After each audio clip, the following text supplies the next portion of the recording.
आप सबको जय मसीह की। आज तारीख है 6/2/2026। हम लोग शाम का वचन पढ़ेंगे। हम पढ़ेंगे निर्गमन की पुस्तक में से उसका 39 और 40 अध्याय। फिर उन्होंने नीले, बैंगनी और लाल रंग के कढ़े हुए कपड़े पवित्र स्थान की सेवा के लिए और हारून के लिए भी पवित्र वस्त्र बनाए, जिस प्रकार यहोवा ने मूसा से आज्ञा दी थी। उसके एपोद को सोने और नीले, बैंगनी और लाल रंग के कपड़े का और सूक्ष्म बटी हुई सीनी के कपड़े का बनाया, और उन्होंने सोना पीट पीट कर उसको पत्थर बनाए। फिर पत्थरों को काट काट कर तार बनाए और तारों को नीले, बैंगनी और लाल रंग के कपड़े में और सूक्ष्म सनी के कपड़े में कढ़ाई की बनावट से मिला दिया। एपोद के जोड़ने को उन्होंने उनके कंधों पर के बंधन बनाए। वह अपने दोनों सिरों से जोड़ा गया और उसे कसने के लिए जो कढ़ा हुआ पटुका उस पर बना, वह उसके साथ बिना जोड़ का और उसी की बनावट के अनुसार, अर्थात सोने और नीले, बैंगनी और लाल रंग के कपड़े का और सूक्ष्म सनी के कपड़े का बना हुआ, जिस प्रकार यहोवा ने मूसा को आज्ञा दी थी। उन्होंने सुलेमानी मणि काट कर उसमें इज़राइल के पुत्रों के नाम जैसे छापा खोदा जाता है वैसे ही खोदे और सोने के खानों में जड़ दिए, और उसने उनको एपोद के कंधे के बंधनों पर लगाया, जिससे इज़राइलियों के नाम स्मरण कराने वाले मणि ठहरे, जिस प्रकार यहोवा ने मूसा को आज्ञा दी थी। उसने चपरास को एपोद के सामने सोने की और नीले, बैंगनी और लाल रंग के कपड़े की सूक्ष्म सनी हुई के कपड़े के बेल बूटे का काम किया हुआ बनाया। चपरास चौकोर बनी और उन्होंने उसको दोहरा बनाया। वह दोहरा होकर एक बित्ता लंबा और एक बित्ता चौड़ा बना, और उन्होंने उसमें 4 पंक्तियों में मणि जड़े। पहली पंक्ति में माणिक्य, पगराज, लालड़ी जड़े, और दूसरी पंक्ति में मरकत, नीलमणि और हीरा, और तीसरी पंक्ति में शलम, सूर्यकांत और नीलम, और चौथी पंक्ति में फिरोजा, सुलेमानी मणि और यशब जड़े। ये सब अलग अलग सीने के खाने में जड़े गए, और वे मणि इज़राइल के पुत्रों के नामों की गिनती के अनुसार 12 थे। 12 गोत्रों में से एक एक का नाम जैसा छापा खोदा जाता है वैसा ही खोदा गया, और उन्होंने चपरास और डोरियों के समान गूंथे हुए चोखे सोने की जंजीर बनवाकर लगाई। फिर उन्होंने सोने के 2 खाने और सोने की 2 कड़ियां बनाकर दोनों कड़ियों को चपरास के दोनों सिरों पर लगाया।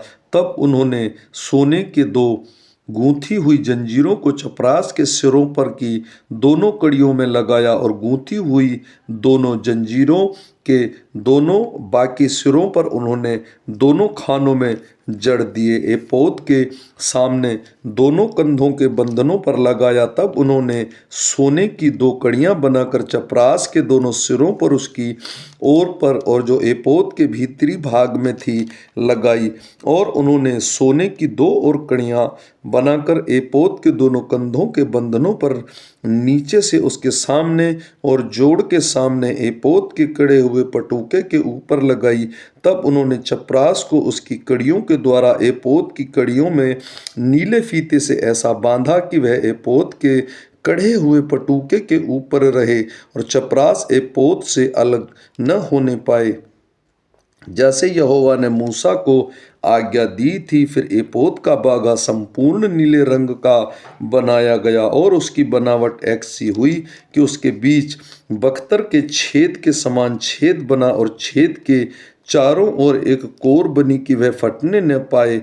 उन्होंने उसके नीचे वाले घेरे में नीले, बैंगनी और लाल रंग के कपड़े के अनार बनाए। उन्होंने चोखे सोने की घंटियां भी बनाकर बागे के नीचे वाले घेरे के चारों ओर अनारों के बीच बीच लगाई, अर्थात बागे के नीचे वाले घेरे के चारों ओर सोने की एक अनार और घंटी, फिर एक सोने की घंटी और एक अनार लगाया गया कि वे उन्हें पहने हुए सेवा टहल करें, जैसा यहोवा ने मूसा को आज्ञा दी थी। फिर उन्होंने हारून और उसके पुत्रों के लिए बुनी हुई सूक्ष्म सनी के कपड़े के अंगरखे और सूक्ष्म सनी के कपड़े की पगड़ी और सूक्ष्म सनी के कपड़े की सुंदर टोपियां और सूक्ष्म बटी हुई सनी के कपड़े की जांघिया और सूक्ष्म बटी हुई सनी के कपड़े की और नीले बैंजनी और लाल रंग की कढ़ाई का काम की हुई पगड़ी, इन सबों को जिस तरह यहोवा ने मूसा को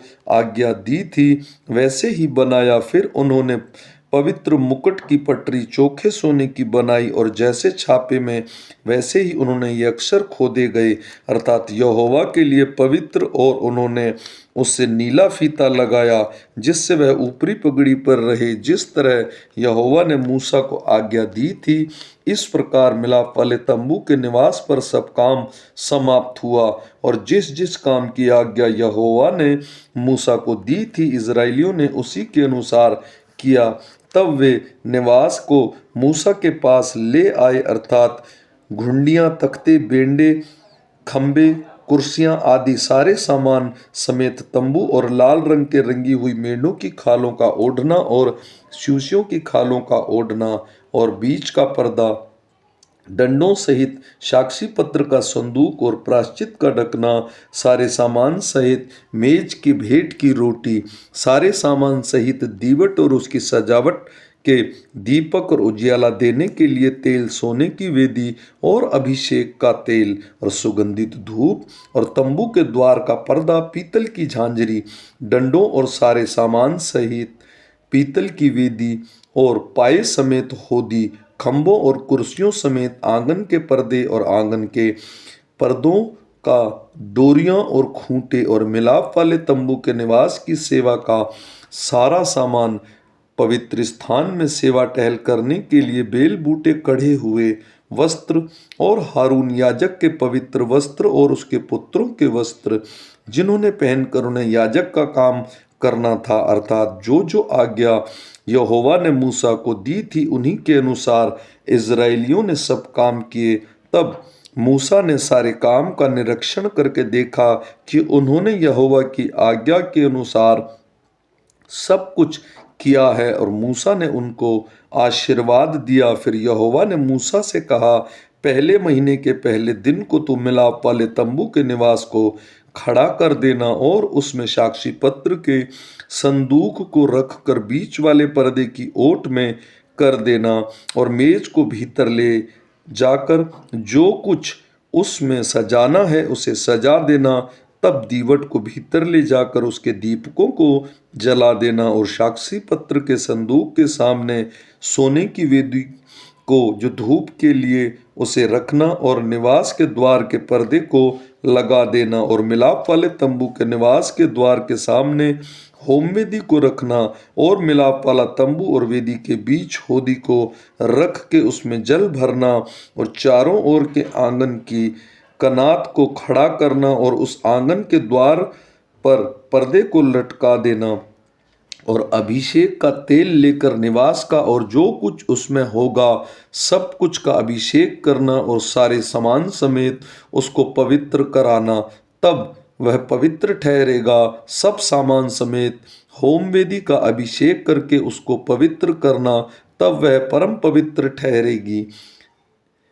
पाए समेत होदी को भी अभिषेक करके उसे पवित्र करना। तब हारून और उसके पुत्रों को मिलाप वाले तंबू के द्वार पर ले जाकर जल से नहलाना, और हारून को पवित्र वस्त्र पहनाना, और उसके अभिषेक करके उसको पवित्र करना कि वह मेरे लिए याजक का काम करे, और उसके पुत्रों को ले जाकर अंगरखे पहनाना, और जैसे तू उनके पिता का अभिषेक करे वैसे ही उनका भी अभिषेक करना कि वे मेरे लिए याजक का काम करे, और उनका अभिषेक उनकी पीढ़ी पीढ़ी के लिए उनको सदा के याजक पद का चिन्ह ठहरेगा।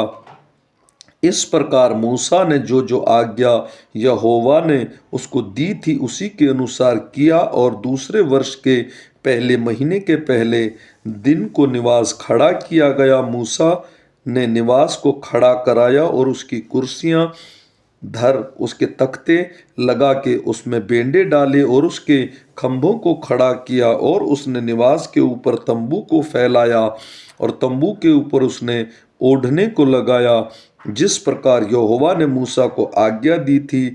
और उसने साक्षी पत्र को लेकर संदूक में रखा और संदूक में डंडों को लगा के उसके ऊपर प्रायश्चित के ढकने को धर दिया और उसके संदूक को निवास में पहुंचाया और बीच वाले पर्दे को लटका के साक्षी पत्र के संदूक को उसके अंदर किया, जिस प्रकार यहोवा ने मूसा को आज्ञा दी थी। और उसके मिलाप वाले तंबू में निवास के उत्तर की ओर बीच के पर्दे से बाहर मेज को लगाया और उस पर उसने यहोवा के सम्मुख रोटी सजा कर रखी, जिस प्रकार यहोवा ने मूसा को आज्ञा दी थी। और उसने मिलाप वाले तंबू में मेज के सामने निवास के दक्षिण की ओर दीवट रखा और उसने दीपकों को यहोवा के सम्मुख जला दिया, जिस प्रकार यहोवा ने मूसा को आज्ञा दी थी। और उसने मिलाप वाले तंबू के बीच के पर्दे के सामने सोने की वेदी को रखा और उसने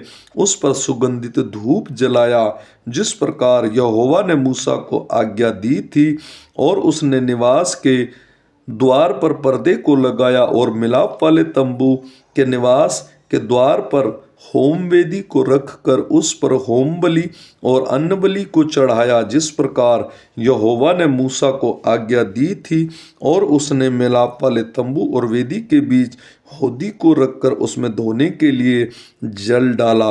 और मूसा और हारून और उसके पुत्रों ने उसमें अपने अपने हाथ पांव धोए। और जब जब वे मिलाप वाले तंबू में या वेदी के पास जाते थे तब तब वे हाथ पांव धोते थे, जिस प्रकार यहोवा ने मूसा को आज्ञा दी थी।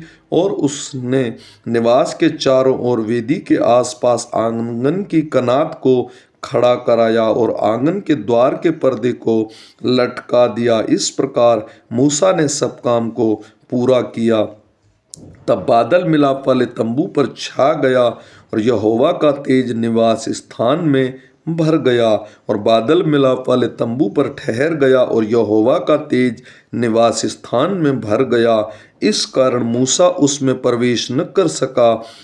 इज़राइलियों की सारी यात्रा में ऐसा होता था कि जब जब वह बादल निवास के ऊपर से उठ जाता तब तब वे कूच करते थे। और यदि वह न उठता तो जिस दिन तक वह न उठता था उस दिन तक वे कूच नहीं करते थे। इज़राइल के घराने की सारी यात्रा के दिनों को तो यहोवा का बादल निवास पर और रात को उसी बादल में आग उन सबों को दिखाई दिया करती थी। आमीन।